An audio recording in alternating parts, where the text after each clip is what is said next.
Hi ಎಲ್ರಿಗೂ ನಮಸ್ಕಾರ. Welcome back to my YouTube channel Eeranna KSP blogs. ಮೊದಲೇದಾಗಿ ಏನಪ್ಪ ಅಂದ್ರೆ ಕ್ಷಮೆ ಇರಲಿ, ಯಾಕಂದರೆ ಭಾಳ ದಿನ ಆಯಿತು ವೀಡಿಯೋ ಮಾಡಿಲ್ಲ. ಕೆಲವೊಂದು ವೈಯಕ್ತಿಕ ಕಾರಣಗಳಿಂದ ವೀಡಿಯೋ ಮಾಡೋಕ್ಕಾಗಿಲ್ಲ. ಈಗೇನಪ್ಪ ಅಂದ್ರೆ ಕೆಲವೊಂದು ನಮ್ಮ ಯೂಟ್ಯೂಬ್ ಚಾನಲಲ್ಲಿ ಇಷ್ಟು ದಿನ ಕೆಲವೊಂದು ವಿಡಿಯೋಗಳನ್ನ ಮಾಡ್ಕೊತ ಬಂದಿದ್ವಿ. ನಿಯರ್ಲಿ ಒಂದು 12-13 ವೀಡಿಯೋ ಆಗಿದ್ವಿ. ಅದರಲ್ಲೇ ಮಾಡಿ ಇತ್ತೀಚೆಗೆ ನಡೀತಕ್ಕಂಥ SDA ಮತ್ತು FDಯಲ್ಲಿ ಕೆಲವೊಂದಿಷ್ಟು ಕ್ವಶನ್ಸ್ಗಳ ಬಂದಿದ್ದು. ಯಾಕೆ ಹಾಕತ್ತೀನಪ್ಪ ಅಂದರೆ ಕೆಲವೊಂದು ಜನಕ್ಕೆ ನಮ್ಮ ವೀಡಿಯೋಗಳ ಮೇಲೆ ಕೆಲವೊಂದಿಷ್ಟು ನೋಡ್ಲಿಕ್ಕೆ ಅವರು ಒಂದು ಕಾನ್ಫಿಡೆಂಟ್ ಬರಬೇಕು, ಏನೋ ಒಂದು ಹೇಳೋದು ಏನೋ ಒಂದು ಕೇಳೋದು ಅಂತ ಆಗಬಾರ್ದು. ಸೊ ಕೆಲವೊಂದು ಇಂಪಾರ್ಟೆಂಟ್ ಟಾಪಿಕ್ಗಳ ಬಗ್ಗೆ ಡಿಸ್ಕಷನ್ ಮಾಡಿದ್ವಿ ನಾವು. ರಾಮ್ಸರ್ ತಾಣಗಳು, ISRO, DRDO, ಹೌದಾ, ಹೀಗೆ ಕೆಲವೊಂದು ಕರೆಂಟ್ ಅಫೇರ್ಸ್ ಯಾವುದಲ್ಲ ಅವುಗಳನ್ನ ಡಿಸ್ಕಷನ್ ಮಾಡಿದ್ವಿ. ಮತ್ತು ಸ್ಪೋರ್ಟ್ಸ್ ಸಂಬಂಧಪಟ್ಟಂಗೆ ಎಕ್ಸಾಂಪಲ್ ಹೇಳೋದು, ಮೊನ್ನೆ FDA ಕ್ವಶನಲ್ಲಿ ಫಸ್ಟ್ ನಮ್ಮ ಯೂಟ್ಯೂಬ್ ಚಾನಲ್ ಫಸ್ಟ್ ವೀಡಿಯೋ ಮಾಡಿದ್ದು ಯಾವುದಪ್ಪ ಅಂದರೆ ಅದು ವುಮೆನ್ಸ್ ವರ್ಲ್ಡ್ ಕಪ್ ಮೇಲೆ ಡಿಸ್ಕಷನ್ ಮಾಡಿದ್ವಿ. ಫಸ್ಟ್ ವೀಡಿಯೋ ನಮ್ಮ ಯೂಟ್ಯೂಬ್ ಚಾನಲಲ್ಲಿ. ಸೊ ಅದರಲ್ಲಿ ನಾವು ಯಾವ ಥರ ಪೂರ್ತಿ ಇನ್ಡೆಪ್ತಾಗಿ ಡಿಸ್ಕಷನ್ ಮಾಡಿದ್ದಿಲ್ಲ, ಅದೇ ಥರ ಏನಪ್ಪ ಸ್ಟೇಟ್ಮೆಂಟ್ ಬೇಸ್ ಕ್ವಶನ್ ಕೂಡ ವುಮೆನ್ ವರ್ಲ್ಡ್ ಕಪ್ ಮೇಲೆ ಕ್ವಶನ್ಸನ್ನು ಬಂದಿತ್ತು. ಅದಾದಮೇಲೆ ಬುಡಕಟ್ಟು ಜನಾಂಗ ಮೇಲೆ ನಾವು ಡಿಸ್ಕಷನ್ ಮಾಡಿದ್ವಿ. ಒಂದು ವಿಡಿಯೋ ಬುಡಕಟ್ಟು ಜನಾಂಗ ಡಿಸ್ಕಸ್ ಮಾಡಿದ್ದೆ. ಅದರಲ್ಲಿ ಏನಪ್ಪ ಅಂದರೆ ಅತಿ ಹೆಚ್ಚು ಬುಡಕಟ್ಟು ಜನಾಂಗ ಯಾವುದೈತಪ್ಪ ಭಾರತದಲ್ಲಿ ಅಂತ ಕ್ವಶನ್ ಕೇಳಿದ್ದ, ಅದೊಂದು. ನೆಕ್ಸ್ಟ್ DRDO ಮೇಲೆ ಕ್ವಶನ್ಸನ್ನು DRDO ಮೇಲೆ ಒಂದು ವೀಡಿಯೋ ಮಾಡಿದ್ವಿ ನಾವು, ಹೌದಾ. ಆ DRDO ಅದರಲ್ಲಿ ಒಂದು ಕ್ವಶನ್ಸ್ ಬಂದಿತ್ತು. ಅದು ಯಾವುದಪ್ಪ ಅಂದರೆ ಇಂಡಿಯಾದ ಫಸ್ಟ್ ಡೊಮೆಸ್ಟಿಕ್ ಏರ್ಕ್ರಾಫ್ಟ್ ಯಾವುದು ಅಂತ ಕ್ವಶನ್ ಕೇಳಿದ, INS ವಿಕ್ರಾಂತ್. ಅದು ಕೂಡ ನಾವು ಆ ವಿಡಿಯೋನ ಮಾಡಿದ್ವಿ. ಅದಾದಮೇಲೆ ನೆಕ್ಸ್ಟ್ ಏನಪ್ಪ ಅಂದರೆ ಈ ISRO ಮೇಲೆ ಒಂದು ವಿಡಿಯೋ ಮಾಡಿದ್ವಿ. ಅಂದ್ರೆ ಬ್ಲೂ ಬರ್ಡ್ ಬ್ಲಾಕ್ ಸ್ಯಾಟಲೈಟನ್ನು ಲಾಂಚ್ ಮಾಡಿದ್ರು. ಅದಕ್ಕೆ ಸಂಬಂಧಪಟ್ಟಂಗೆ ಡಿಸ್ಕಷನ್ ಮಾಡಿದ್ವಿ. ಬಟ್ ನಾವು ಕರೆಂಟ್ ಅಫೇರ್ಸ್ ಅಂದ ತಕ್ಷಣ ಅದು ಒಂದೇ ಡಿಸ್ಕಷನ್ ಮಾಡಿದ್ದಿಲ್ಲ. ಅದಕ್ಕೆ ಸಂಬಂಧಪಟ್ಟಂಗೆ ಮತ್ತು ಬೇರೆ ಮಿಷನ್ಸ್ಗಳ ಬಗ್ಗೆ ಡಿಸ್ಕಷನ್ ಮಾಡಿದ್ವಿ. ಸೊ ಅದ್ರ ಮೇಲೆ ಯಾವುದು ಜಿಯೋ ಸ್ಟೇಷನರಿ ಸ್ಯಾಟಲೈಟ್ ಅಂದ್ರೇನು, ಜಿಯೋ ಸಿಂಕ್ರನಸ್ ಅಂದ್ರೇನು, ಅರ್ತ್ ಅಬ್ಸರ್ವ್ ಸ್ಯಾಟಲೈಟ್ ಅಂದ್ರೇನು ಅಂತೇಳಿ ನಾನು ಆ್ಯಕ್ಚುಲಿ ವೀಡಿಯೋ ಲೆಂತ್ ಹಾಕೋದಂತ ನಾನು ಡಿಸ್ಕಷನ್ ಮಾಡಲಿಲ್ಲ. ಬಟ್ ನಾನು ಮೆನ್ಷನ್ ಮಾಡಿದ್ದೆ, ಹೌದಾ. ಜಿಯೋ ಸ್ಟೇಷನರಿ ಮತ್ತು ಜಿಯೋ ಸಿಂಕ್ರನಸ್ಸು, ಅರ್ತ್ ಅಬ್ಸರ್ವ್ ಸ್ಯಾಟಲೈಟ್ ಅಂತ ಜಸ್ಟ್ ಮೆನ್ಷನ್ ಮಾಡಿದೆ. ಇನ್ನು ನೆಕ್ಸ್ಟ್ ಏನಪ್ಪ ಅಂದರೆ ISRO ಸಂಬಂಧಪಟ್ಟ ಬಂದಾಗ ಹಂಗಂದ್ರೆ ಅಂತ ಡಿಸ್ಕಷನ್ ಮಾಡ್ತಾ ಹೋಗೋಣ, ರೈಟ್. ಅದಾದಮೇಲೆ ನೆಕ್ಸ್ಟು ಏನಪ್ಪ ಅಂದರೆ ಹೀಗೆ ನಾವು ಲೈವ್ ಬಿಟ್ಟಿದ್ವಿ ಧಾರವಾಡದಿದ್ದಾಗ. ಕೆಲವೊಂದು ಲೈವ್ ವಿಡಿಯೋ ಒಂದೆರಡು ಮಾಡಿದ್ದೆ. ಅದರಲ್ಲಿ ನಾವು ಪಂಚಾಯತ್ ಡಿಸ್ಕಷನ್ ಮಾಡಿದ್ವಿ, ಹೌದಾ. ನೆಕ್ಸ್ಟು ಕೋಆಪರೇಟಿವ್ ಸಂಬಂಧಪಟ್ಟ ಡಿಸ್ಕಷನ್ ಮಾಡಿದ್ವಿ, ಹೌದಾ. ಇವು ಇಷ್ಟೇನಪ್ಪ ಅಂದರೆ ನಮ್ಮದು 10-15 ಮ್ಯಾಕ್ಸಿಮಮ್ 20 ನಿಮಿಷದ ವಿಡಿಯೋಗಳಲ್ಲಿ ಟೋಟಲ್ 11 ವಿಡಿಯೋಗಳಿದ್ವಿ. ಇಷ್ಟೇನಪ್ಪ ಅಂದರೆ ಇನ್ನು ಮಟ್ಟ ಹೇಳಿದ ಕ್ವಶನ್ಸ್ಗಳು ಬಂದಿದ್ವಿ, ರೈಟ್. ಇದನ್ನೆಲ್ಲ ಹೇಳ್ತಾ ಇರೋ ಉದ್ದೇಶ ಇಷ್ಟೇ. ನಾನು ಹೇಳೋದು ಯಾವುದೋ ಕೋಚಿಂಗ್ ಇನ್ಸ್ಟಿಟ್ಯೂಟ್ ಕಟ್ಟಬೇಕು ಅಥವಾ ನಿಮಗೇನೋ ಅಟೆನ್ಷನ್ ಗ್ರ್ಯಾಪ್ ಮಾಡಬೇಕು ಅಂತೇನಿಲ್ಲ. ಉದ್ದೇಶ ಇಷ್ಟೇ, ನಮ್ಮ ವಿಡಿಯೋಗಳನ್ನ ನೋಡುವಂಥ ಯಾರು ನಮ್ಮ ಸ್ನೇಹಿತರು ಇರ್ತಾರಲ್ಲ, ಸೊ ಅವ್ರಿಗೆ ನಮ್ಮ ವಿಡಿಯೋ ಮೇಲೆ ಕಾನ್ಫಿಡೆಂಟ್ ಬರಲಿ, ಯಾವುದೋ ಏನೋ ಒಂದು ಇಂಪಾರ್ಟೆಂಟ್ ಹೇಳ್ತಿದ್ದಾರೆ ಅನ್ನೋದನ್ನು ನಿಮಗೆ ಗೊತ್ತು ಮಾಡಿಸ್ಲಿ ಅನ್ನೋ ಉದ್ದೇಶದಿಂದ ಮಾತ್ರ ಇದನ್ನೆಲ್ಲ ವಿಡಿಯೋ ಹೇಳಿದ್ದೀನಿ. ಇಷ್ಟು ಹೇಳಿದ್ದೀನಿ. ನಮ್ಮ ಉದ್ದೇಶ ಏನಪ್ಪ ಅಂದರೆ ಗೊತ್ತಿರೋದನ್ನು ಬೇರೆ ಹೇಳ್ಬೇಕಷ್ಟೇ, ಅದನ್ನು ಬಿಟ್ಟರೆ ಬೇರೆ ಏನಿಲ್ಲ. ಆಲ್ರೆಡಿ ನಾನು ಒಂದು ಜಾಬ್ ಮಾಡ್ತಾಯಿದ್ದೀನಿ, ಹೌದಾ. ಏನೋ ಒಂದು ಸ್ಯಾಲ್ರಿ ಬರೋದ, ಅದ್ರ ಮೇಲೆ ಜೀವನ ನಡೆದಿದೆ. ಯಾವುದೂ ಕೂಡ ಹೇಳಿ ಅದರಿಂದ ಏನು ದುಡ್ಡು ಗಳಿಸ್ಬೇಕು, ಅದು ಯಾವುದೂ ನಮ್ಮ ಮುಂದೆ ಉದ್ದೇಶಗಳ ಇಲ್ಲ. ಉದ್ದೇಶ ಇಷ್ಟೇ, ಗೊತ್ತಿರೋದನ್ನು ಬೇರೆದವ್ರಿಗೆ ಹೇಳಬೇಕು ಅನ್ನೋ ಉದ್ದೇಶ ಅಷ್ಟೇ, ರೈಟ್. ಈಗ ಕೆಲವೊಂದು ಇಂಪಾರ್ಟೆಂಟ್ ಟಾಪಿಕ್ಗಳ ಬಗ್ಗೆ ಡಿಸ್ಕಷನ್ ಮಾಡ್ತಾ ಹೊಟ್ಟಿದ್ವಿ ನಾವು. ಕರೆಂಟ್ ಅಫೇರ್ಸಲ್ಲಿ ಯಾವುದಲ್ಲ ಅದ್ರ ಬಗ್ಗೆ ಡಿಸ್ಕಷನ್ ಮಾಡ್ತಾ ಇದ್ದೆ. ಅದೇ ಒಂದು ಇನ್ನೊಂದು ಇಂಪಾರ್ಟೆಂಟ್ ಟಾಪಿಕ್ ಯಾವುದಪ್ಪ ಅಂದರೆ ಅದು ಪದ್ಮ ಪ್ರಶಸ್ತಿಗಳು. ಕೆಲವೊಂದು ನಮ್ಮ ಒಂದು ಎಕ್ಸಾಮ್ಗಳಿಗೆ ಪದ್ಮ ಪ್ರಶಸ್ತಿಗಳ ಮೇಲೆ ಪದೇ ಕ್ವಶನ್ಸನ್ನು ಕೇಳ್ತಾ ಇರ್ತಾನೆ. ಬಟ್ ಪ್ರಶಸ್ತಿಗಳ ಸಂಬಂಧಪಟ್ಟಂಗೆ ಅಂತಾರಾಷ್ಟ್ರೀಯ ಪ್ರಶಸ್ತಿಗಳು, ರಾಷ್ಟ್ರೀಯ ಪ್ರಶಸ್ತಿಗಳು ಮತ್ತು ರಾಜ್ಯದಲ್ಲಿ ಕೊಡುವಂಥ ಪ್ರಶಸ್ತಿಗಳ ಮೇಲೆ ಕ್ವಶನ್ಸನ್ನು ಕೇಳ್ತಾರೆ, ಹೌದಾ. ಅಂತಾರಾಷ್ಟ್ರೀಯ ಮಟ್ಟದಲ್ಲಿ ನೋಬೆಲ್ ಪ್ರಶಸ್ತಿ, ಅಬೆಲ್ ಪ್ರಶಸ್ತಿ, Oscar award, golden globe award, ಹೀಗೆ ಇಂಪಾರ್ಟೆಂಟ್ ಟಾಪಿಕ್ಗಳು ಯಾವ ಶ್ರೇಷ್ಠ ಮಟ್ಟದಲ್ಲಿದಾವಲ್ಲ. ಸೊ ಮತ್ತು ಇಂದಿರಾ ಗಾಂಧಿ ಶಾಂತಿ ಪುರಸ್ಕಾರ, ಹೌದಾ. ಹೀಗೆ ಕೆಲವೊಂದು ಏನಪ್ಪ ಅಂದರೆ ನೆಹರು ಪ್ರಶಸ್ತಿ, ಇವುಗಳನ್ನ ಯಾವಕ್ಕೆ ಕೊಡ್ತಾರೆ, ಯಾವ ಕ್ಷೇತ್ರಕ್ಕೆ ಕೊಡ್ತಾರೆ ಅಂತ ಕೇಳ್ತಾನೆ. ಮತ್ತು ಆ ವರ್ಷದಲ್ಲಿ ನಾವು ಯಾವ ವರ್ಷದಲ್ಲಿ ಓದ್ತಾ ಇರ್ತೀವಲ್ಲ, ಆ ವರ್ಷದಲ್ಲಿ ನೀವು ಎಕ್ಸಾಮ್ ಹೊಂಟಿದ್ರೆ ಅಂದರೆ ಆ ಒಂದು ವರ್ಷದಲ್ಲಿ ಯಾವ್ದಾದ್ರು ಪ್ರಶಸ್ತಿ ನೀಡಿದರೆ, ಹೌದಾ, ಅವುಗಳನ್ನ ನೀವೇನಪ್ಪ ಅಂದರೆ ನೆನಪಿಟ್ಕೊಳ್ಬೇಕು. ಇಲ್ಲಿ ಒಂದು ಪ್ರಶಸ್ತಿಗೆ ಸಂಬಂಧಪಟ್ಟಂಗೆ ಏನೇನು ನೆನಪಿಟ್ಕೊಳ್ಬೇಕು ಅಂದರೆ ನನ್ನ ಒಂದು ನಾಲೆಜ್ ಪ್ರಕಾರ, ಹೌದಾ. ನಾನು ಒಂದೇನಪ್ಪ ಅಂದರೆ ಸಿವಿಲ್ ಕಾನ್ಸ್ಟೇಬಲು ಮತ್ತು DR ಕಾನ್ಸ್ಟೇಬಲು, ಇನ್ನೊಂದು ಯಾವುದಪ್ಪ ಅಂದರೆ KS ಫಿಲಿಮ್ಸ್ ಬರೆದು ಪಾಸಾಗಿ ಮೇನ್ಸನ್ನು ಬರ್ತೀವಿ. ಈ ಒಂದು ಎಕ್ಸ್ಪೀರಿಯನ್ಸ್ ಮೇಲೆ ನನಗೆ ಹೇಳೋದಾದರೆ, ಪೊಲೀಸ್ ಕಾನ್ಸ್ಟೇಬಲ್ಗಳಿಗೆ ಸಂಬಂಧಪಟ್ಟಂಗೆ ಹೇಳೋದಾದರೆ, ಯಾವುದೊಂದು ಪ್ರಶಸ್ತಿ ಓದಬೇಕಾದ್ರೆ ಅದು ಯಾವ ಕ್ಷೇತ್ರಕ್ಕೆ ಕೊಡ್ತಾರೆ ಅನ್ನೋದು ಫಸ್ಟ್ ಕ್ವಶನ್ ಕೇಳ್ತಾನೆ, ಹೌದಾ. ಅದಾದಮೇಲೆ ಅದು ಸ್ಥಾಪನೆ ಆಗಿದ್ದೆ ಅವಾಗ, ಮತ್ತು 2000 ನೀವು ಓದಂಥ ಕರೆಂಟ್ ಇಯರಲ್ಲಿ ಯಾವುದಾದ್ರು ಆ ಥರ ಪ್ರಶಸ್ತಿಯನ್ನು ಕೊಟ್ಟಿದ್ರಂದರೆ ಅದ್ರ ಮೇಲೆ ಕ್ವಶನ್ಸನ್ನು ಕೇಳೋ ಚಾನ್ಸಸ್ ಇರುತ್ತೆ. ಸೊ ಭಾರತ ರತ್ನ ಪ್ರಶಸ್ತಿ, ಪದ್ಮ ವಿಭೂಷಣ, ಪದ್ಮಶ್ರೀ, ಪದ್ಮವೀರ ಬರ್ತಾವಲ್ಲ, ಇವುಗಳ ಮೇಲೆ ಕ್ವಶನ್ಸನ್ನು ಕೇಳ್ತಾ ಇರ್ತಾನೆ. ಪಂಪ ಪ್ರಶಸ್ತಿ, ಕರ್ನಾಟಕ ರತ್ನ ಪ್ರಶಸ್ತಿ, ಬಸವಶ್ರೀ ಪುರಸ್ಕಾರ, ಹೌದಾ. ಮತ್ತು ರಾಷ್ಟ್ರೀಯ ಬಸವ ಪುರಸ್ಕಾರ, ನೃಪತುಂಗ ಪ್ರಶಸ್ತಿ, ಹೌದಾ, ಅರ್ಜುನ ಪ್ರಶಸ್ತಿ, ದ್ರೋಣಾಚಾರ್ಯ ಪ್ರಶಸ್ತಿ. ನೆಕ್ಸ್ಟ್ ಏನಪ್ಪ ಅಂದರೆ ಮೇಜರ್ ಧ್ಯಾನ್ಚಂದ್ ಖೇಲ್ ರತ್ನ ಪ್ರಶಸ್ತಿ, ಹೌದಾ, ದ್ರೋಣಾಚಾರ್ಯ ಜೀವಮಾನ ಪ್ರಶಸ್ತಿ. ಹೀಗೆ ಸ್ಪೋರ್ಟ್ಸ್ಗೆ ಸಂಬಂಧಪಟ್ಟಂಗೆ ಕ್ವಶನ್ ಕೇಳ್ತಾನೆ. ಮತ್ತು ಯಾವುದು ಚಿತ್ರರಂಗದಲ್ಲಿ ನೀಡುವಂಥ ಪ್ರಶಸ್ತಿಗಳು, ಹೌದಾ, national film festival, national film award ಕೊಡ್ತಾರೆ. ಸೊ ಅದ್ರ ಮೇಲೆ ಮೊನ್ನೆ ರೀಸೆಂಟಾಗಿ ಕ್ವಶನ್ಸ್ ಕೇಳಿದ್ದ. ಹೀಗೆ ಕ್ವಶನ್ಸನ್ನು ಕೇಳ್ತಾ ಬರ್ತಾನೆ. ಪ್ರಶಸ್ತಿ ಒಂದು ಮೇಲೆ ಒಂದು ನಿಮ್ಮ ಕ್ವಶನ್ಸನ್ನು ಇದ್ದೇ ಇರೋದು ಒಂದು ಎಕ್ಸಾಮ್. ಸೊ ಅದಕ್ಕೋಸ್ಕರ ಇವತ್ತೇನು ಮಾಡಪ್ಪ ಅಂದ್ರೆ ಪದ್ಮ ಪ್ರಶಸ್ತಿಗಳ ಬಗ್ಗೆ ಡಿಸ್ಕಷನ್ ಮಾಡ್ತಾ ಹೋಗೋಣ. ಅವ ಸ್ಥಾಪನೆ ಆಗಿದ್ದೆ ಅವಾಗ ಏನು ಅಂತಂದರೆ ಸ್ವಲ್ಪ ಜಸ್ಟ್ ನೀವು ಅದನ್ನು ನೆನಪಿಟ್ಕೋಬಾರ್ದು. ಎಲ್ಲ ಕೆಲವೊಂದು ಅದ್ರಿಗೆ ಬ್ಯಾಕ್ಗ್ರೌಂಡ್ ಏನಿಲ್ಲ ನೆನಪಿಟ್ಕೊಂಡ್ರೆ ಸ್ಟೇಟ್ಮೆಂಟ್ ಬೇಸ್ ಕ್ವಶನ್ ಕೇಳಿದ್ರೆ ನಿಮ್ಗೆ ಅಲ್ಲಿ ಟಚ್ ಮಾಡುವಂಥ ಚಾನ್ಸಸ್ ಭಾಳ ಇರ್ತದೆ. Right, okay. Just one liner ನೆನಪಿಟ್ಕೋಕ್ಕಿಂತ ಸ್ವಲ್ಪ ಸ್ಟೇಟ್ಮೆಂಟ್ ಬೇಸ್ ಕ್ವಶನ್ ಕೇಳಿದ್ರು ಕೂಡ ನೀವೇನಪ್ಪ ಅಂದರೆ ಎಲಿಜಿಬಲ್ ಆಗಬೇಕು ಅಂತ ಟಚ್ ಮಾಡಲಿಕ್ಕೆ. ಸೊ ಅದಕ್ಕೋಸ್ಕರ ಡಿಸ್ಕಷನ್ ಮಾಡ್ತಾ ಹೋಗೋಣ. ಈ ಪದ್ಮ ಪ್ರಶಸ್ತಿ ಇದ್ದಿಲ್ಲ, ನಮ್ಮ ಭಾರತದ ಏನಪ್ಪ ಅಂದರೆ ಭಾರತದ ಹೈಯೆಸ್ಟ್ ಸಿವಿಲ್ ಅವಾರ್ಡ್ ಯಾವತ್ತಪ್ಪ ಅಂದರೆ ಅದು ಭಾರತ ರತ್ನ ಪ್ರಶಸ್ತಿ. ಹಾಗೆ ಅಂದರೆ ನಮ್ಮ ದೇಶದ ಅತ್ಯುನ್ನತ ನಾಗರಿಕ ಪ್ರಶಸ್ತಿ ಯಾವತ್ತಪ್ಪ ಅಂದರೆ ಅದು ಭಾರತ ರತ್ನ ಪ್ರಶಸ್ತಿ. ಎರಡನೇ ಅತ್ಯುನ್ನತ ಪ್ರಶಸ್ತಿ ಯಾವತ್ತಪ್ಪ ಅಂದರೆ ಅದು ಪದ್ಮ ವಿಭೂಷಣ. ಎರಡನೇ ಅತ್ಯುನ್ನತ ಪ್ರಶಸ್ತಿ ಯಾವತ್ತಪ್ಪ ಅಂದರೆ ಪದ್ಮ ವಿಭೂಷಣ. ಮೂರನೇ ಅತ್ಯುನ್ನತ ಪ್ರಶಸ್ತಿ ಯಾವತ್ತಪ್ಪ ಅಂದರೆ ಅದು ಪದ್ಮಭೂಷಣ, ಹೌದಾ. ನಾಲ್ಕನೇ ಅತ್ಯುನ್ನತ ನಾಗರಿಕ ಪ್ರಶಸ್ತಿ ಯಾವತ್ತಪ್ಪ ಅಂದರೆ ಅದು ಪದ್ಮಶ್ರೀ ಪ್ರಶಸ್ತಿ. ಇವು ನಾಲ್ಕನೇ 1, 2, 3 ನಿಮ್ಗೆ ಗೊತ್ತಿರ್ಬೇಕು, ಹೌದಾ. ನಾಲ್ಕನೇ ಹಿಂಗೇನೋ ಕ್ವಶನ್ಸ್ ಕೇಳಿದರೆ ನಿಮ್ಗೆ ಗೊತ್ತಿರ್ಬೇಕು. ಅದಕ್ಕೆ ಈ ಪದ್ಮ ವಿಭೂಷಣ ಆಗಿರ್ಬೋದು, ನಾ ಪದ್ಮ ಪ್ರಶಸ್ತಿ ಬಗ್ಗೆ ಡಿಸ್ಕಸ್ ಮಾಡೋಣ ಈಗ. ಪದ್ಮ ವಿಭೂಷಣ, ಪದ್ಮಭೂಷಣ, ಪದ್ಮಶ್ರೀ ಇವು 3 ಪ್ರಶಸ್ತಿಗಳು ಸ್ಥಾಪನೆ ಆಗಿದ್ದಾವಪ್ಪ ಅಂದರೆ 1954 ಜನವರಿ 2ನೇ ತಾರೀಕು. ಜನವರಿ 2ನೇ ತಾರೀಕು ಸ್ಥಾಪನೆಯನ್ನು ಮಾಡ್ತಾರೆ.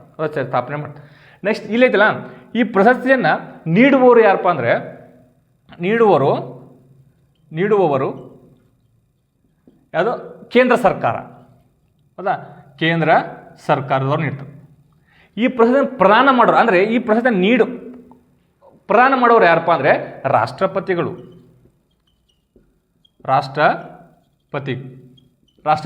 ಹಾಗಾದರೆ ಯಾವುದೋ ಒಂದು ಪ್ರಶಸ್ತಿ ಕೊಡಬೇಕಂದ್ರೆ ಪ್ರಶಸ್ತಿ ಮೊತ್ತವನ್ನು ನೀಡ್ತಾರೆ, ಹೌದಾ. 10 ಲಕ್ಷ, 15 ಲಕ್ಷ, ಹೌದಾ, ಈ ಥರ ಪ್ರಶಸ್ತಿ ಮೊತ್ತ ನೀಡ್ತಾರೆ. ಇದಕ್ಕೆ ಪ್ರಶಸ್ತಿ ಮೊತ್ತ ಎಷ್ಟಪ್ಪ ಅಂದರೆ ಯಾವುದೇ ಪ್ರಶಸ್ತಿ ಮೊತ್ತ ನೀಡಂಗಿಲ್ಲ. ಭಾರತ ರತ್ನಕ್ಕಾಗಿರ್ಬೋದು, ಪದ್ಮ ವಿಭೂಷಣ, ಪದ್ಮಶ್ರೀ, ಪದ್ಮ ಅವಾರ್ಡ್ಗಳದಾವಲ್ಲ ಇವುಗಳಿಗೆ ಯಾವುದೇ ಪ್ರಶಸ್ತಿ ನೀಡಂಗಿಲ್ಲ. ಯಾಕೆ ನೀಡಲ್ಪ ಅಂದರೆ ಇವುಗಳಿಗೆ ಈ ಒಂದು ಪ್ರಶಸ್ತಿಯನ್ನು ಪಡ್ಕೊಂಡವ್ರಿಗೆ ಬೆಲೆ ದುಡ್ಡಿನಿಂದ ಅಳೆಯಬಾರ್ದು ಅನ್ನೋ ಉದ್ದೇಶ, ಹೌದಾ. ಹಣದಕ್ಕಿಂತ ಮೇಲಂದಾಗ ಇವು ದುಡ್ಡಿನಲ್ಲಿ ಕೊಂಡ್ಕೊಳ್ಳಿಕ್ಕೆ ಸಾಧ್ಯ ಇಲ್ಲ ಅನ್ನೋ ಒಂದು ಆಧಾರದ ಮೇಲೆ ಏನು ಮಾಡಿರಪ್ಪ ಅಂದರೆ ಯಾವುದೇ ಪ್ರಶಸ್ತಿಯನ್ನು ಇದಕ್ಕೆ ನೀಡಿಲ್ಲ. ರೈಟ್, ಈ ಪ್ರಶಸ್ತಿ ಐತಿಲ್ಲ ಇದನ್ನು ಕ್ಷೇತ್ರ ಯಾವುದೇ ಒಂದು ಪ್ರಶಸ್ತಿಗೆ ಈ ಕ್ಷೇತ್ರಗಳನ್ನ ಕೇಳ್ತಾನೆ, ಹೌದಾ. ಕ್ಷೇತ್ರವನ್ನು ಕೇಳ್ತಾನೆ. ಈಗ ದ್ರೋಣಾಚಾರ್ಯ ಪ್ರಶಸ್ತಿ ಯಾವ ಕ್ಷೇತ್ರ ನೀಡ್ತಾರ, ಹೌದಾ. ಕ್ರಿಕೆಟ್ ತರಬೇತಿದಾರರಿಗೆ ನೀಡ್ತಾರೆ.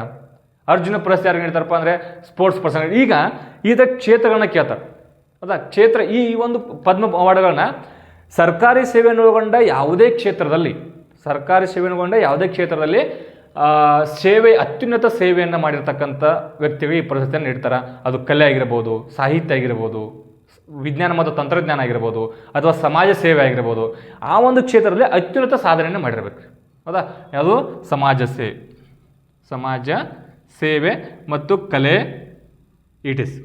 ನೀಡ್ತಾರೆ. ಈ ಪ್ರಶಸ್ತಿಯನ್ನು ನೀಡ್ತಾರೆ, ನಿಮಗೆ ನೆನಪಿಡ್ಬೇಕು. ನೆಕ್ಸ್ಟು ಈ ಪ್ರಶಸ್ತಿ ಇದೆಯಲ್ಲ ಅದು ಪದ್ಮ ಪ್ರಶಸ್ತಿ. ಈ ಒಂದು ಆ ಪದಕವನ್ನು ನೀಡ್ತಾರೆ, ಅದು ಪದಕವನ್ನು ಕೊಡ್ತಾರೆ. ಯಾವುದು ಪ್ರಶಸ್ತಿ ಪದಕ ಗೊತ್ತಾ, ಅದು ಯಾವುದೋ ಕಮಲದ ಆಕಾರ ಇದೆ, ಹೌದಾ. ಕಮಲದ ಆಕಾರ ಇರುತ್ತೆ, ಗೊತ್ತಿರಲಿ ನಿಮ್ಗೆ ಅಷ್ಟೇ, ಏನು ಅಟ್ಲೀಸ್ಟ್ ಒಂದು ಇನ್ಫಾರ್ಮೇಷನ್ ಗೊತ್ತಿರಲಿ, ಕಮಲದ ಆಕಾರದಲ್ಲಿ ಇರ್ತದೆ. ರೈಟ್, ನೆಕ್ಸ್ಟು ಈ ಪ್ರಶಸ್ತಿಯನ್ನು ನೀಡ್ತಾರಲ್ಲ, ಯಾವುದು ಪದ್ಮ ಅವಾರ್ಡ್ಗಳನ್ನು ನೀಡ್ತಾರಲ್ಲ ಅಥವಾ ಭಾರತ ರತ್ನ ಪ್ರಶಸ್ತಿ ನೀಡ್ತಾರಲ್ಲ, ಇದನ್ನು ರೆಕಮೆಂಡ್ ಇವರಿಗೆ ನೀಡ್ರಿ ಅಂತ ಹೇಳುವಂಥ ಒಂದು ರೆಕಮೆಂಡ್ ಮಾಡೋಕ್ಕೋಸ್ಕರ ಅದ್ರ ಬಗ್ಗೆ ಅಧ್ಯಯನ ಮಾಡೋಕ್ಕೋಸ್ಕರ ಒಂದು ಕಮಿಟಿಯನ್ನು ಫಾರ್ಮೇಷನ್ ಮಾಡ್ತಾರೆ. ಆ ಕಮಿಟಿಯ ಅಧ್ಯಕ್ಷರಾಗಿರ್ತಾರಪ್ಪ ಅಂದರೆ ಪ್ರಧಾನಮಂತ್ರಿಗಳಾಗಿರ್ತಾರೆ. ಕೇಳ್ತಾನೆ ಎಕ್ಸಾಮ್ಕ ಈ ಒಂದು ಅಧ್ಯಕ್ಷ ಯಾರಾಗಿರ್ತಾರಪ್ಪ ಕಮಿಟಿ ಈ ಪ್ರಶಸ್ತಿಯನ್ನು ನೀಡಿದ್ರೆ ರೆಕಮೆಂಡ್ ಮಾಡಬೇಕಲ್ಲ, ಆ ಒಂದು ಕಮಿಟಿ ಫಾರ್ಮೇಷನ್ ಮಾಡ್ತಾರೆ. ಆ ಕಮಿಟಿ ಅಧ್ಯಕ್ಷ ಯಾರಾಗಿರ್ತಾರೆ ಅಂದರೆ ಪ್ರಧಾನಮಂತ್ರಿಗಳಾಗಿರ್ತಾರೆ. ಅದೇ ರೀತಿ ಈ ಒಂದು ಎಲ್ಲ ಪದ್ಮ ಪ್ರಶಸ್ತಿಗಳು ಯಾವ ಸಚಿವಾಲಯದಲ್ಲಿ ಕಾರ್ಯನಿರ್ವಹಿಸುತ್ತವೆ, ಯಾವ ಸಚಿವಾಲಯ ಬರ್ತಪ್ಪ ಅಂದರೆ ಇವು ಅಂದರೆ ಯಾವ ಸಚಿವಾಲಯ ಅಡಿ ಬರ್ತಾವಪ್ಪ ಅಂದರೆ ಗೃಹ ಸಚಿವಾಲಯ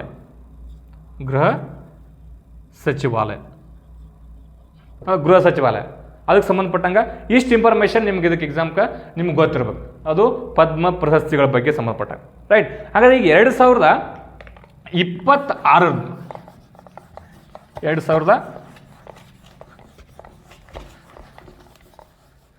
ಈಗ ನೋಡ್ರಿ ಹಾಗಾದರೆ ಈಗ ಕರೆಂಟ್ ಅಫೇರ್ಸ್ ಮಾತಾಡೋಣ ನಾವು 2026 ಕೊಟ್ಟರಲ್ಲ, ಅದರಲ್ಲಿ ಏನು ನೆನಪಿಡ್ಬೇಕು? ಈ 131 ಜನ ಕೊಟ್ಟಾರೆ, ಅದು 131 ಜನ ನೆನಪಿಡ್ಬೇಕು ಹೈಲಿ ಇಂಪಾಸಿಬಲ್. ಸೊ ಅದರಲ್ಲಿ ನಾವು ಏನೇನು ಎಕ್ಸಾಮ್ ಪರ್ಪಸ್ ಏನು ಓದಬೇಕು, ಎಕ್ಸಾಮ್ ಪರ್ಪಸ್ ನಮಗೆ ಏನು ಬೇಕು ಅನ್ನೋದು, ರೈಟ್? ಈಗ ನೋಡ್ರಿ, ಈ KE ಎಕ್ಸಾಮ್ ಸಂಬಂಧಪಟ್ಟ ನಾ ಹೇಳೋದಾದ್ರೆ ಕ್ವಶನ್ ಪೇಪರ್ ನೋಡಿದ ಪ್ರಕಾರ ಹೇಳೋದಾದ್ರೆ ಈಗ ಏನು ಫ್ಯಾಕ್ಟ್ಸ್ ಇರ್ತಾವಲ್ರಿ, ನಾವು ಏನೋ ಒಂದು ಓದ್ತೀವಿ, ಇನ್ನೂ ಒಂದು ಕೇಳ್ತಾನೆ. ನಾವೇನು ಮಾಡ್ತೀವಿ, ಕರ್ನಾಟಕ ಯಾರು ಪಡ್ಕೊಂಡ್ರೆ ಅಂತೇಳಿ ನೋಡ್ತೀವಿ, ಅವ್ನು ಇನ್ನೊಂದು ಬೇರೆನೇ ಕೇಳ್ತಾನೆ. ಸೊ ಅದಕ್ಕೋಸ್ಕರ ಸ್ವಲ್ಪ ಇಂಡೆಪ್ತಾಗಿ ನಾವು ಮಾತಾಡಿದ್ರೆ 2026 ವಿಜೇತರಲ್ಲಿ ಹೌದಾ, ಒಟ್ಟು ಟೋಟಲ್ ಎಷ್ಟಪ್ಪ ಅಂದರೆ ಟೋಟಲ್ 131. ಈ ನಂಬರ್ ಇಂಪಾರ್ಟೆಂಟ್ ನಮ್ಮ ಎಕ್ಸಾಮ್ ಕ್ವಶನ್ ಕೇಳ್ತಾನೆ, ರೈಟ್? ಟೋಟಲ್ ಎಷ್ಟು ಮಂದಿ ಕೊಟ್ಟರು ಅಂತೇಳಿ 2026 ಹೌದಾ, 131 ಜನಕ್ಕೆ ಕೊಟ್ಟರು, ರೈಟ್? ಇದರಲ್ಲಿ ಪದ್ಮ ಭೂಷಣ ಎಷ್ಟಪ್ಪ ಅಂದರೆ 5 ಜನ ಹೌದಾ. ನೆಕ್ಸ್ಟು ಪದ್ಮ ವಿಭೂಷಣ 5 ಜನ, ಪದ್ಮಭೂಷಣ 13, ಪದ್ಮಶ್ರೇಷ್ಠ ಅಂದರೆ 113. ಎಷ್ಟು ರೀ? ಪದ್ಮವಿಭೂಷಣ, ಪದ್ಮಭೂಷಣ, ಪದ್ಮಶ್ರೀ ಹೌದಾ, ನೆನಪಿಟ್ಕೊಳ್ಬೇಕು. ನೆಕ್ಸ್ಟ್ ಇಲ್ಲಿ ನೋಡು, ಈ ಮಾತೇನು ಕ್ವಶನ್ ಕೇಳ್ಬೋದಪ್ಪ ಅಂದ್ರೆ, ಹಾಗಾದ್ರೆ 2026 ಇದನ್ನು ಎಷ್ಟು ಜನ ಮಹಿಳೆಯರಿಗೆ ನೀಡಿದ್ರು ಅಂತ ಕ್ವಶನ್ ಕೇಳ್ಬೋದು. ಮಹಿಳೆಯರು ಎಷ್ಟು ಜನ ಅದಾರ ಅಂದರೆ ಅದರಲ್ಲಿ 19 ಜನ ಮಹಿಳೆಯರು, 19 ಜನ ಅಷ್ಟೇ ಮಹಿಳೆಯರು ಹೌದಾ. ನೆಕ್ಸ್ಟು ಇನ್ನೇನು ಕ್ವಶನ್ ಕೇಳ್ಬೋದು, ಇನ್ನು ಮತ್ತೊಂದು ಬೇರೆ ಥರ ಯಾವ ಕ್ವಶನ್ ಕೇಳಪ್ಪ ಅಂದರೆ ಎಷ್ಟು ಜನ ಫಾರಿನರ್ಸ್, NRI, OCI ಅವ್ರಿಗೆ ಎಷ್ಟು ಕೊಟ್ಟಾರಪ್ಪ ಅಂದರೆ ಟೋಟಲ್ 6 ಜನ NRIs ಅಥವಾ ಫಾರಿನರ್ಸ್, OCIs ಎಲ್ಲರೂ ಸೇರಿಪ್ಪ ಎಷ್ಟಿದ್ರೆ ಟೋಟಲ್ 6 ಜನ ಅದಾರ. ಇದೇ ಥರನೂ ಕ್ವಶನ್ ಕೇಳ್ಬೋದು. ಅದೇ ಬಿಟ್ಟು ಇನ್ನು ನೆಕ್ಸ್ಟ್ ಇನ್ನೊಂದು ಕ್ವಶನ್ ಕೇಳ್ಬೋದಪ್ಪ ಅಂದ್ರೆ ನಾವು ಕರ್ನಾಟಕ ಸಂಬಂಧಪಟ್ಟಂಗೆ ನಾವು ಮಾಡಿದ್ರೆ ಕರ್ನಾಟಕ ಟೋಟಲ್ ಎಷ್ಟು ಪಡ್ಕೊಂಡಿರಪ್ಪ ಅಂದರೆ 0 + 1 + 7 ಟೋಟಲ್ 8. ಅಂದರೆ ಏನಿಂಗಂದರೆ ಯಾವುದೇ ಪದ್ಮ ವಿಭೂಷಣ ಸಿಕ್ಕಿಲ್ಲ ಕರ್ನಾಟಕಕ್ಕೆ. ಯಾವುದಪ್ಪ ಅಂದರೆ ಒಂದು ಪದ್ಮಭೂಷಣ ಮತ್ತು ಇನ್ನೊಂದು ಪದ್ಮಶ್ರೀ, 7 ಪದ್ಮಶ್ರೀ ಪ್ರಶಸ್ತಿ ಕೊಟ್ಟು ಟೋಟಲ್ ಎಷ್ಟೇ 8. ಇದು ಕರ್ನಾಟಕ, ರೈಟ್? ಕರ್ನಾಟಕ ನೆನಪಿಡ್ಬೇಕು. ಅದಾದಮೇಲೆ ನೆಕ್ಸ್ಟು ಇನ್ನೊಂದೇನು ಪಾಯಿಂಟ್ಸ್ ಏನು ಬೇರೆ ಕ್ವಶನ್ ಕೇಳ್ಬೋದಪ್ಪ ಅಂದರೆ ಅವನು ಈಗ ಟೋಟಲ್ 45 ಅಂದರೆ ಅನ್ಸೌಂಡ್ ಹೀರೋಸ್. ಏನು ಅನ್ಸೌಂಡ್ ಹೀರೋಸ್ ಅಂದರೆ ಈಗೇನು 131 ಜನ ಅದಲ್ಲ, 131 ಜನರಲ್ಲಿ 45 ಜನಕ್ಕೆ ಅಂದರೆ ಗ್ರಾಸ್ ರೂಟಲ್ಲಿ ಕೆಲಸ ಮಾಡಿ ಅವ್ರು ಯಾರಿಗೂ ಗೊತ್ತೇ ಇಲ್ಲದಿರ್ತಕ್ಕಂಥ ವ್ಯಕ್ತಿಗಳು ಅರತು. ಅಂದರೆ ಎಷ್ಟೋ ಜನ ಸೋಷಿಯಲ್ ಮೀಡಿಯಾದಲ್ಲಿ ಆಗಿರ್ಬೋದು ಹೌದಾ, ರಾಜಕೀಯ, ಈಗ ಎಷ್ಟೋ ಜನ ಎಲ್ಲರೂ ಗೊತ್ತಿರ್ತಾರೆ, ತಮ್ಮ ಸಾಧನೆ ಎಲ್ಲರೂ ಗೊತ್ತಿರ್ತೈತೆ. ಬಟ್ ಎಷ್ಟೋ ಜನಕ್ಕೆ ಗ್ರಾಸ್ ರೂಟಲ್ಲಿ ಕೆಲಸ ಮಾಡಿರ್ತಾರೆ, ಬಟ್ ಅದು ಎಷ್ಟು ಜನಕ್ಕೆ ಗೊತ್ತಿರಂಗಿಲ್ಲ. ಅವ್ರಿಗೆ ಅನ್ಸೌಂಡ್ ಹೀರೋಸ್ ಅಂತ ಕರೀತಾರೆ. ಸೊ ಅಂಥವ್ರನ್ನ ಆಯ್ಕೆ ಮಾಡಿ 45 ಜನಕ್ಕೆ ಕೊಟ್ಟಾರೆ ಈ ಸಲ, 45 ಜನಕ್ಕೆ ಕೊಟ್ಟಾರೆ, ರೈಟ್? ಇನ್ನು ನೆಕ್ಸ್ಟು ಇನ್ನು ಮತ್ತೇನು ಕ್ವಶನ್ ಕೇಳಪ್ಪ ಅಂದರೆ ನ್ಯೂಸ್ ಐತಲ್ಲ, ಸೊ ಅದಕ್ಕೆ ಇನ್ನೊಂದೇನು ಕ್ವಶನ್ ಕೇಳ್ಬೋದಪ್ಪ ಅಂದರೆ ಈ ಒಂದು ಪ್ರಶಸ್ತಿ ಐತಲ್ಲ, ಈ ಪ್ರಶಸ್ತಿ 3 ಸರಿ ಏನಂದರೆ ಸ್ಟಾಪ್ ಮಾಡಿದ್ರೆ ಕೊಡೋದು. ಯಾವಾಗ ಅಂತ ಕ್ವಶನ್ ಕೇಳೋದು 1978, 1979 ಮತ್ತು 1993 ರಿಂದ 1997 ಇವು 3 ವರ್ಷ ಈ ಪ್ರಶಸ್ತಿಯನ್ನು ಸ್ಟಾಪ್ ಮಾಡಿದ್ದಾರೆ. ಈ ಪ್ರಶಸ್ತಿಯನ್ನು ಕೊಡೋದನ್ನು ಸ್ಟಾಪ್ ಮಾಡಿದ್ರು, ರೈಟ್? ಈ ಪ್ರಶಸ್ತಿ ಇದೆಯಲ್ಲ, ಇದನ್ನು ನೀಡುವಂಥ ಇದನ್ನು ಏನು ಅನೌನ್ಸ್ ಮಾಡೋದು, ನೀಡೋದಲ್ಲ ಅನೌನ್ಸ್ ಮಾಡುವಂಥ ಡೇಟ್ ಯಾವಪ್ಪ ಅಂದರೆ 25 ಜಾನ್ವರಿ 2026. ಅಂದರೆ ಆ ವರ್ಷದ ರಿಪಬ್ಲಿಕ್ ಡೇ ದಿನದ ಹಿಂದಿನ ಈ ಪ್ರಶಸ್ತಿಯನ್ನು ನೀಡ್ತಾರೆ, ಈ ಪ್ರಶಸ್ತಿಯನ್ನು ಅನೌನ್ಸ್ ಮಾಡ್ತಾರೆ, ರೈಟ್? ನೆಕ್ಸ್ಟ್ ನೋಡಿ ಇನ್ನೊಂದು 2000 ಇವನು ಕೇಳ್ಬೋದು. ಇನ್ನೇನು ಬೇರೆ ಯಾವ ಥರ ಕ್ವಶನ್ಸನ್ನು ಕೇಳ್ಬೋದಪ್ಪ ಅಂದರೆ ಅವನು ಹಾಗಾದರೆ 2026 ಪ್ರಶಸ್ತಿ ಕೊಟ್ಟಲ್ಲ ಪದ್ಮ ಪ್ರಶಸ್ತಿ, ಹಾಗಾದರೆ ಅತಿ ಹೆಚ್ಚು ಪಡ್ಕೊಂಡಿರ್ತಕ್ಕಂಥ ರಾಜ್ಯ ಯಾವ್ದು ಅಂದ್ಕೊಳ್ಬೋದು, ಹಂಗೂ ಕೇಳ್ಬೋದು, ಚಾನ್ಸ್ ಐತಿಲ್ಲ. ಸೊ ಹಾಗಾದರೆ ಅತಿ ಹೆಚ್ಚು ಪಡ್ಕೊಂಡಿರ್ತಕ್ಕಂಥ 1ನೇ ರಾಜ್ಯದಪ್ಪ ಅಂದರೆ ಮಹಾರಾಷ್ಟ್ರ, MH. ಟೋಟಲ್ 15 ಪ್ರಶಸ್ತಿನ ಪಡ್ಕೊಂಡಾರೆ ಮಹಾರಾಷ್ಟ್ರ, MH. ನೆಕ್ಸ್ಟ್ 2ನೇದು ಯಾವಪ್ಪ ಅಂದರೆ ತಮಿಳ್ನಾಡು, ಇದೆಷ್ಟು 13 ಪ್ರಶಸ್ತಿ, 2ನೇದು 13 ಪ್ರಶಸ್ತಿ, ರೈಟ್? ಇನ್ನೊಂದು ಯಾವಪ್ಪ ಅಂದರೆ 3ನೇದು ಉತ್ತರ ಪ್ರದೇಶ್ 11 ಪ್ರಶಸ್ತಿ. ಇನ್ನೊಂದು ಯಾವಪ್ಪ ಅಂದರೆ 4ನೇದು ಅದು ಕೂಡ ವೆಸ್ಟ್ ಬೆಂಗಾಲ್, ಬಟ್ ಇದು ಏನಪ್ಪ 11 ಪ್ರಶಸ್ತಿಯನ್ನು ಪಡ್ಕೊಂಡೈತೆ, 11 ಪ್ರಶಸ್ತಿಯನ್ನು ಪಡ್ಕೊಂಡು, ರೈಟ್? ಇಷ್ಟೇನಪ್ಪ ಅಂದರೆ ನಿಮಗೆ ಸ್ಟ್ಯಾಟಿಕ್ ಇನ್ಫಾರ್ಮೇಷನ್ ಗೊತ್ತಿರಬೇಕು. ಇನ್ನು ಹಾಗಾದರೆ ನಾವು ಏನು ನೆನ್ಪಿಟ್ಕೋಬೇಕು, ಏನು ನೆನ್ಪಿಟ್ಕೋಬೇಕು ಅಂದರೆ ಇಷ್ಟೆಲ್ಲ ನೆನ್ಪಿಟ್ಕೋಕ್ಕೆ ಸಾಧ್ಯ ಇಲ್ಲ. ಸೊ ಅದಕ್ಕೋಸ್ಕರ ಏನು ನೆನ್ಪಿಟ್ಕೋಬೇಕು ಅಂದರೆ ಒಂದು ಪದ್ಮ ವಿಭೂಷಣ ಪಡ್ಕೊಂಡವ್ರು ಯಾರು ಹೌದಾ, ನೆಕ್ಸ್ಟು ಹತ್ರ ಕರ್ನಾಟಕದ ಪಡ್ಕೊಂಡವ್ರು ಯಾರು, ಇಷ್ಟನ್ನು ನೀವು ನೆನಪಿಟ್ಕೊಳ್ಬೇಕು. ಅಂದರೆ ಅದು ಅಷ್ಟೇ ನೆನಪಿಟ್ಕೋಬೇಕು ಅಂತಲ್ಲ, ಮಿನಿಮಮ್ ಅಷ್ಟಾದರೂ ನೆನಪಿಟ್ಕೋಬೇಕು. ಮಿನಿಮಮ್ ಅಷ್ಟು ನೆನಪಿಟ್ಕೊಂಡು 131 ಜನ ನಿನಗೆ ಗೊತ್ತಿದ್ರೆ ವೆಲ್ ಆ್ಯಂಡ್ ಗುಡ್, ಹೌದಾ? ಹಂಗಂತೇಳಿ ನನಗೆಲ್ಲ ನೆನಪದಂದರೆ ಅದು ತಪ್ಪಂತಲ್ಲ, ನಿಟ್ಕೋ. ಬಟ್ ಆದರೆ ಅಟ್ಲೀಸ್ಟ್ ಯಾರಿಗಾದರೂ ನೆನಪಿಟ್ಕೊಳ್ಳೋಕ್ಕಾಗಲಾದ್ರು ಅಟ್ಲೀಸ್ಟ್ ಇಷ್ಟಾದರೂ ನೆನಪಿಟ್ಕೋ. ಹೌದಾ? ಹಾಗಾದರೆ ಈಗ ಪದ್ಮ ವಿಭೂಷಣ ಪ್ರಶಸ್ತಿ 5 ಜನ ಇದಾರಲ್ಲ ಅವ್ರು ನೆನಪಿಟ್ಕೊಳ್ಬೇಕು, ಅವ್ರು ಯಾರಂತ ಡಿಸ್ಕಷನ್ ಮಾಡೋದು. ಓಕೆ, ಇಲ್ಲಿ ನೋಡ್ರಿ, ಈಗ ಪದ್ಮ ವಿಭೂಷಣ ನಾವು ಇದಾಗ ಮಾತಾಡಿದ್ವಿ 131 ಜನ ನೆನಪಿಟ್ಕೊಳ್ಳೋಕ್ಕಾಗಿಲ್ಲ. ಸೊ ಅದಕ್ಕೋಸ್ಕರ ಏನು ಮಾಡಬೇಕಪ್ಪ ಅಂದರೆ ಈ 3 ಪ್ರಶಸ್ತಿಯಲ್ಲಿ ಪದ್ಮ ವಿಭೂಷಣ ಪ್ರಶಸ್ತಿ ನೆನಪಿಟ್ಕೊಳ್ಬೇಕು. ಮತ್ತೇನಪ್ಪ ಅಂದರೆ ನಮ್ಮ ಕರ್ನಾಟಕ ಯಾರು ಪಡ್ಕೊಂಡ್ರಲ್ಲ ಕರ್ನಾಟಕದ ಎಲ್ಲರೂ ನೆನಪಿಡ್ಬೇಕು. ಇಲ್ಲಿ ಏನು ಕ್ವಶನ್ ಕೇಳ್ಬೋದಪ್ಪ ಅಂದರೆ ಅವನು ಹೊಂದಿಸಿ ಬೇರೆ ಕ್ವಶನ್ ಕೇಳ್ತಾನೆ. ಏನು ಡೈರೆಕ್ಟ್ KE ಕ್ವಶನ್ ಏನು ಮಾಡ್ತಾನಪ್ಪ ಅಂದರೆ ಹೊಂದಿಸಿ ಬೇರೆ ಕ್ವಶನ್ ಏನಪ್ಪ, ಒಂದು ಕಡೆ ರಾಜ್ಯ ಕೊಡ್ಬೋದು, ಇನ್ನೊಂದು ಕಡೆ ಏನಪ್ಪ ಅಂದರೆ ಅವ್ರ ಕ್ಷೇತ್ರ ಮತ್ತು ವ್ಯಕ್ತಿಗಳನ್ನ ಕೊಡ್ಬೋದು. ವ್ಯಕ್ತಿಗಳನ್ನ ಕೊಟ್ಬಿಟ್ಟು ಕ್ಷೇತ್ರನ ಕೊಡ್ಬೋದು, ಮತ್ತೇನಪ್ಪ ಅಂದರೆ ರಾಜ್ಯ ನೆನಪಿಡು. ಎಲ್ಲಾದರೂ ರಾಜ್ಯ ನೆನಪಿಡೋಕ್ಕಾಗಿಲ್ಲ, ಅಟ್ಲೀಸ್ಟ್ ಇಷ್ಟಾದರೂ ನೆನಪಿಟ್ಕೊಳ್ಬೇಕು 100%. ಹೌದಾ? ನೀವು 131 ಮಂದಿ ಕ್ಷೇತ್ರ ಮತ್ತು ರಾಜ್ಯ ನೆನಪಿಡು ಅಂದರೆ it's highly impossible. So that's why at least you should remember these 5 members. ಹೌದಾ? ದೀಸ್ 5 ಮೆಂಬರ್ಸ್ ಆ್ಯಂಡ್ ಕರ್ನಾಟಕ ಏನು ತೊಗೊಂಡಾರಲ್ಲ ಅವ್ರು ನೆನಪಿಡ್ಬೋದು. ರೈಟ್? ಅಟ್ಲೀಸ್ಟ್ ನೋಡ್ರಿ, ಒಂದೇನಪ್ಪ ಅಂದರೆ ಧರ್ಮೇಂದ್ರ ದೇವಲ್ ಕಲೆ. ಇವ್ರು ಯಾವ ರಾಜ್ಯದಪ್ಪ ಅಂದರೆ ಮಹಾರಾಷ್ಟ್ರ. ಇವರು ಮರಣೋತ್ತರವಾಗಿ, ಹೌದಾ, ಇವರು ಮರಣ ಹೊಂದಾರ. ಹೌದಾ? ಮರಣೋತ್ತರವಾಗಿ ನೀಡಲಾಗಿದೆ. ರೈಟ್? ನೆಕ್ಸ್ಟು KT ಥಾಮಸ್, ಇವ್ರ ಕ್ಷೇತ್ರ ಯಾವುದು? ಸಮಾಜ ಕಲ್ಯಾಣ. ಯಾವ ರಾಜ್ಯ? ಕೇರಳ ರಾಜ್ಯ. ರೈಟ್? ನೆಕ್ಸ್ಟು ಎನ್ ರಾಜ್ಯಂ ಯಾವ ಕ್ಷೇತ್ರಪ್ಪ ಅಂದರೆ ಕಲೆ. ಯಾವ ರಾಜ್ಯ? ಉತ್ತರ ಪ್ರದೇಶ್. ನೆಕ್ಸ್ಟ್ P ನಾರಾಯಣ್, ಇದು ಶಿಕ್ಷಣ ಮತ್ತು ಇನ್ನೊಂದಪ್ಪ ಅಂದರೆ ಸಾಹಿತ್ಯ. 2 ಶಿಕ್ಷಣ ಮತ್ತು ಸಾಹಿತ್ಯ ಅವ್ರ ಕ್ಷೇತ್ರ. ಇವ್ರು ಯಾವ ರಾಜ್ಯದವರಪ್ಪ ಅಂದರೆ ಕೇರಳ. ರೈಟ್? ನೆಕ್ಸ್ಟ್ VS ಅಚ್ಯುತಾನಂದನ್ ಯಾವ ಕ್ಷೇತ್ರಪ್ಪ ಅಂದರೆ ಸಮಾಜ ಸೇವೆ. ಯಾವ ರಾಜ್ಯ? ಕೇರಳ. ಇವರು ಕೂಡ ಮರಣೋತ್ತರ. ಹೌದಾ? ಮರಣೋತ್ತರ. ಹಾಗಾದ್ರೆ ದೊಡ್ಡ ಕ್ವಶನ್ ಕೇಳ್ಬೋದು ನಿಮ್ಮನ್ನ. ಹಾಗಾದ್ರೆ ಮರಣೋತ್ತರವಾಗಿ ಎಷ್ಟು ಜನ ಕೊಟ್ರಪ್ಪ ಆ ಥರ ಕ್ವಶನ್ನ ಕೇಳ್ಬೋದು. ಹಾಗಾದರೆ ನಿಮಗೇನಪ್ಪ ಅಂದ್ರೆ ಕ್ವಶನು ಯಾರಿಗೆ ಗೊತ್ತಿಲ್ಲ ಅವ್ರು ಕಮೆಂಟ್ ಮಾಡಿರಿ. ಟೋಟಲ್ 131ರಲ್ಲಿ ಮರಣೋತ್ತರವಾಗಿ ಎಷ್ಟು ಜನ ಕೊಟ್ರಂತೆ. ಹೌದಾ? Okay, right. ನೆಕ್ಸ್ಟ್ ನೋಡಿಲಿ, ಇಷ್ಟು ಏನಪ್ಪ ಅಂದ್ರೆ ಸಂಬಂಧಪಟ್ಟಂಗೆ ರಾಜ್ಯಗಳು ಮತ್ತು ಅವ್ರ ಕ್ಷೇತ್ರ ಅವ್ರದ್ದು ಇದನ್ನು ನೆನಪಿಟ್ಕೋಬೇಕು. ಇಂಪಾರ್ಟೆಂಟು. ಓಕೆ, ಇನ್ನೇನು ಮಾಡಪ್ಪ ಅಂದರೆ ಕರ್ನಾಟಕದಲ್ಲಿ ಪಡ್ಕೊಂಡಿರ್ತಕ್ಕಂಥ 8 ಜನರನ್ನ ನೆನಪು. ಕರ್ನಾಟಕದಲ್ಲಿ ನೆನಪಿಟ್ಕೊಂಡ್ರೆ 8 ಜನರನ್ನ ನೆನಪಿಟ್ಕೊ. ರೈಟ್?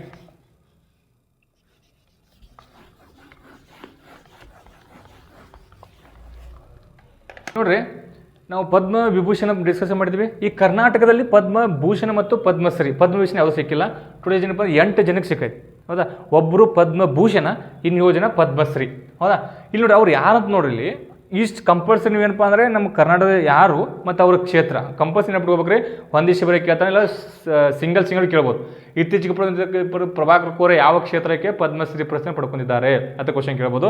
ಅವರು ಶಿಕ್ಷಣ ಕ್ಷೇತ್ರ. ಹೀಗೆ ಕ್ವಶನ್ ಕೇಳ್ಬೋದು, ನೀವು ನೆನಪಿಡ್ಬೋದು. ರೈಟ್? ಶತವಧಾನಿ ಗಣೇಶ್. ಹೌದಾ? ಶತವಧಾನಿ ಗಣೇಶ್ ಯಾವ ಕ್ಷೇತ್ರಪ್ಪ ಅಂದರೆ ಇದು ಕಲೆ. ಇವ್ರು ತೊಗೊಂಡಿದ್ದು ಪದ್ಮಭೂಷಣ. ಈ ಗಣೇಶ್ ಅವ್ರು ಯಾವ ಕ್ಷೇತ್ರಪ್ಪ ಅಂದರೆ ಪದ್ಮಭೂಷಣ ಸಿಕ್ಕೈತಿ ಇವ್ರು. ರೈಟ್? ಇನ್ನೇನಪ್ಪ ಅಂದರೆ ಪ್ರಭಾಕರ್ ಕೋರೆ ಶಿಕ್ಷಣ. ಇವ್ರು ಎಲ್ಲರೂ ಏನದಲ್ಲ ಕೆಳಗಡೆ 7 ಜನ ಇವ್ರೇನಪ್ಪ ಅಂದರೆ ಪದ್ಮಶ್ರೀ ಸಿಕ್ಕಿದ್ದು, ಪದ್ಮಶ್ರೀ ಸಿಕ್ಕತ್ತೆ. ರೈಟ್? ನೋಡಿ, ಪ್ರಭಾಕರ್ ಕೋರೆ ಯಾವ ಕ್ಷೇತ್ರ ರೀ? ಶಿಕ್ಷಣ ಕ್ಷೇತ್ರ. ರೈಟ್? ನೆಕ್ಸ್ಟ್ ಅಪ್ಪ ಅಂದರೆ ಅಂಕೇಗೌಡ ಸಮಾಜ ಸೇವೆ. ನೆಕ್ಸ್ಟ್ ಅಪ್ಪ ಅಂದರೆ ಸುಶೀಲಮ್ಮ ಸಮಾಜ ಸೇವೆ, ಇಂಪಾರ್ಟೆಂಟು. ಹೌದಾ? ನೆಕ್ಸ್ಟ್ ಅಪ್ಪ ಅಂದರೆ ಶುಭ VI ಯಾವ ಕ್ಷೇತ್ರಪ್ಪ ಅಂದರೆ ಕಲೆ. ರೈಟ್? ನೆಕ್ಸ್ಟು ಸುರೇಶ್ H ವೈದ್ಯಕೀಯ ಕ್ಷೇತ್ರ. ನೆಕ್ಸ್ಟು TT ಜಗನ್ನಾಥ್ ಯಾವ ಕ್ಷೇತ್ರಪ್ಪ ಅಂದರೆ ಉದ್ಯಮ ಕ್ಷೇತ್ರ. ರೈಟ್? ನೆಕ್ಸ್ಟು ಶಶಿಶೇಖರ್ ವೆಂಪತಿ ಯಾವ ಕ್ಷೇತ್ರಪ್ಪ ಅಂದರೆ ಸಾಹಿತ್ಯ ಮತ್ತು ಶಿಕ್ಷಣ. ಇವ್ರು 8 ಜನನ ಬಯಾಟ್ ಹಾಕ್ರಿ. ಮತ್ತು ಪದ್ಮವಿಭೂಷಣ ಪ್ರಶಸ್ತಿನ ಬಯಾಟ್ ಹಾಕ್ರಿ.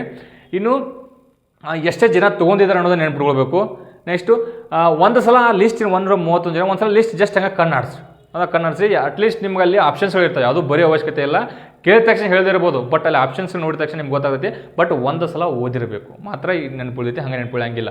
ಸೊ ಅದಕ್ಕೋಸ್ಕರ ಇಷ್ಟೇನಪ್ಪ ಅಂದರೆ ನಿಮಗೆ ಪದ್ಮ ಪ್ರಶಸ್ತಿ ಬಗ್ಗೆ ಮಿನಿಮಮ್ ನಾಲೆಜ್ ಎಷ್ಟಾದರೂ ನಿಮ್ಗೆ ಗೊತ್ತಿರಬೇಕು. ಮಿನಿಮಮ್ ಇದು. ಹೌದಾ? ಮ್ಯಾಕ್ಸಿಮಮ್ ನಿಮ್ಗೆ ಎಲ್ಲ ಬ್ಯಾಟ್ ಆಗಿದ್ರೆ ಪರವಾಗಿಲ್ಲ, ಪ್ರಯತ್ನ ಮಾಡಿರಿ. ರೈಟ್? ಇಷ್ಟೇನಪ್ಪ ಅಂದರೆ ಈ ವಿಡಿಯೋದಲ್ಲಿ ಇಷ್ಟು ಇನ್ಫಾರ್ಮೇಷನ್ ಕೊಡಲಿಕ್ಕೆ ಪ್ರಯತ್ನ ಮಾಡಿದ್ದೀನಿ. ಯಾರಾದರೂ ಹೊಸಬ್ರು ಇದ್ದರೆ ನಮ್ಮ ಚಾನಲ್ ಏನಪ್ಪ ಅಂದರೆ ನಿಮ್ಗೆ ಇಷ್ಟ ಆಗಿದ್ದರೆ ಹೌದಾ ಸಬ್ಸ್ಕ್ರೈಬ್ ಮಾಡಿಕೊಡ್ರಿ, ಒಂದು ಲೈಕ್ ಬಟನ್ ಒತ್ತಿರಿ. ಅದೇ ರೀತಿ ಏನಪ್ಪ ಅಂದರೆ ಯಾರಾದರೂ ನಿಮ್ಮ ಫ್ರೆಂಡ್ಸಿಗೆ ನಿಮಗೆ ಇಷ್ಟ ಅನಿಸಿದರೆ ಅಷ್ಟೇ ಶೇರನ್ನು ಮಾಡಿ ಅಂತ ಹೇಳ್ತಾ, ನಮ್ಮ ಡಿಸ್ಕ್ರಿಪ್ಷನ್ ಬಾಕ್ಸಲ್ಲಿ ಏನಪ್ಪ ಅಂದರೆ ನಮ್ಮ ಟೆಲಿಗ್ರಾಮ್ ಚಾನಲ್ ಲಿಂಕ್ ಕೊಟ್ಟಿದ್ದೀನಿ, ಮತ್ತು ವಾಟ್ಸಪ್ ಗ್ರೂಪನ್ನು ಮಾಡಿದ್ವಿ, ಮತ್ತು ನಮ್ಮ ಏನಪ್ಪ ಅಂದರೆ ನಮ್ಮ ಇನ್ಸ್ಟಾಗ್ರಾಮಲ್ಲಿ ಕೂಡ ನೀವು ಫಾಲೋ ಮಾಡ್ಬೋದು. ಕೆಲವೊಂದಿಷ್ಟು ಉದ್ದೇಶ ಇಷ್ಟೇ, ಜಾಸ್ತಿ ಜನರಿಗೆ ಈಗ ಗೊತ್ತಾಗಲಿ ಅನ್ನೋ ಉದ್ದೇಶ ಅಷ್ಟೇ ನಮ್ಮದು ಹೇಳ್ತಿರೋದು. ಯಾರ್ಯಾರಿಗೂ ಡೌಟ್ ಇದ್ದರೆ ನೀವು ಕಮೆಂಟ್ ಹಾಕಿರಿ, ಮತ್ತು ಏನಾದರೂ ತಪ್ಪುಗಳಾಗಿದ್ದರೆ ಹೌದಾ ಕಮೆಂಟ್ ಹಾಕಿರಿ. ಯಾಕೆ ಇದನ್ನೆಲ್ಲ ಹೇಳ್ತಾ ಇದ್ದೀನಿ ಅಂದರೆ I am not a teacher and you are not a student. ನಾನು ಇನ್ನೂ ಓದ್ತಾ ಇದ್ದೀನಿ, ನೀವು ಓದ್ತಾ ಇದ್ದೀರಿ, ನನಗೆ ಗೊತ್ತಿರೋದನ್ನು ನಿಮಗೆ ಹೇಳ್ಬೇಕು, ನಿಮಗೆ ಗೊತ್ತಿರೋದನ್ನು ನಾ ತಿಳ್ಕೊಳ್ಬೇಕು ಅನ್ನೋ ಉದ್ದೇಶ ಅಷ್ಟೇ. ಬಿಟ್ಟರೆ ಯಾವುದೋ ನಾನೊಂದೇನೋ ದೊಡ್ಡ ಬುದ್ಧ ಅಥವಾ ಹಾಗೇನಿಲ್ಲ ಹೌದಾ. ಉದ್ದೇಶ ಇಷ್ಟೇ, ನಿಮ್ಗೆ ಗೊತ್ತಿರೋದನ್ನು ಹೇಳ್ಬೇಕಂತ ಅಷ್ಟೇ ಉದ್ದೇಶ ಇರೋದು. ಸೊ ಇವತ್ತಿನ ವಿಡಿಯೋದಲ್ಲಿ ಇಷ್ಟು ಹೇಳೋಕ್ಕೆ ಪ್ರಯತ್ನ ಮಾಡಿದ್ದೀನಿ. ಇನ್ನು ಓದಿರ್ತಕ್ಕಂಥ ಯಾವುದಾದ್ರೂ ಹೊಸ ಟಾಪಿಕ್ಗಳು ಬಂದರೆ, ಈಗ ಇತ್ತೀಚೆಗೆ ಬಂದರೆ ರಾಮ್ಸರ್ ತಾಣಗಳನ್ನು ಹೊಸದಾಗಿ ಕೊಟ್ಟಿದ್ದಾರೆ, ಅದ್ರ ಬಗ್ಗೆ ಡಿಸ್ಕಷನ್ ನೆಕ್ಸ್ಟ್ ವೀಡಿಯೋದಲ್ಲಿ ಮಾಡ್ತೀನಿ ಅಂತ ಹೇಳ್ತಾ, ಈ ವಿಡಿಯೋ ಇಷ್ಟ ಆದರೆ ಶೇರ್ ಮಾಡಿ, ಲೈಕ್ ಮಾಡಿ, ಕಮೆಂಟ್ ಮಾಡಿ, ಸಬ್ಸ್ಕ್ರೈಬ್ ಮಾಡಿ ಅಂತ ಹೇಳ್ತಾ ಈ ವಿಡಿಯೋನಲ್ಲಿ ಮುಗಿಸ್ತಾ ಇದ್ದೀನಿ. ಜೈ ಹಿಂದ್, ಜೈ Karnataka. I will see you in next video. Thank you so much. Bye.